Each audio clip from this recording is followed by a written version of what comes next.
अल्लाह जी और कोल्हा जी दो भाई थे। बड़े भाई कोल्हा जी परम वैरागी और अनन्य भक्त थे, जो सदैव भगवान के भजन कीर्तन में लीन रहते थे।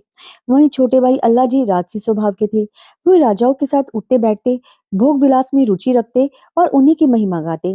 हालांकि अल्लाह जी में दो विशेष गुण थे कि वो अपने भक्त बड़े भाई का अत्यधिक आदर करते थे और वो स्वयं को बहुत नीच व दीन मानते थे। कोल्हा जी अपने छोटे भाई का आचरण सुधारने के लिए उन्हें द्वारिकापुरी ले गए। वहां कोल्हा जी ने भगवान के ऐश्वर्य का गुणगान किया, लेकिन जब अल्लाह जी की बारी आई तो उन्होंने बड़ी भाई की आज्ञा से ब्रज की मधुर लीलाओं और प्रेम भाव के पद सुनाए। अल्लाह जी के प्रेम पूर्ण गायन सुनकर साक्षात द्वारिकाधीश विग्रह से वाह वाह बोल पड़े। पुजारी ने भगवान की प्रसादी माला भी अल्लाह जी को पहना दी। अब कोल्हा जी के मन में ईर्ष्या आ गई कि इतनी उम्र भक्ति के बावजूद भी ये विशेष सम्मान मेरे छोटे भाई को मिला। उनको लगा भगवान ने उनका अपमान किया।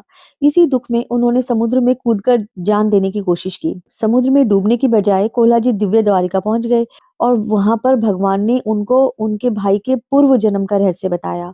भगवान ने बताया कि अल्लाह जी पूर्व जन्म में एक बहुत बड़े तपस्वी थे। उनकी भक्ति कोल्हा जी से कहीं अधिक थी, लेकिन अंत समय में एक राजा के वैभव को देखकर उनके मन में एक छोटी सी राजसी भोग की वासना जाग गई और उसी वासना को पूरा करने के लिए उनका ये जन्म हुआ है।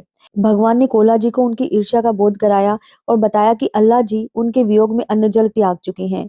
कोल्हा जी को अपनी गलती का एहसास हुआ और वो भगवान का प्रसाद लेकर वापस आए। अंत में दोनों भाइयों ने सब कुछ त्याग दिया और वनवासी होकर आजीवन प्रभु की भक्ति में लीन हो गए। ये कथा हमें सिखाती है कि भक्त के मन में ईर्ष्या या सम्मान की इच्छा पतन का कारण बन सकती है, जबकि सच्चा दैन्य भाव और भक्त का संग बड़े से बड़े पाप और वासना को नष्ट कर देता है।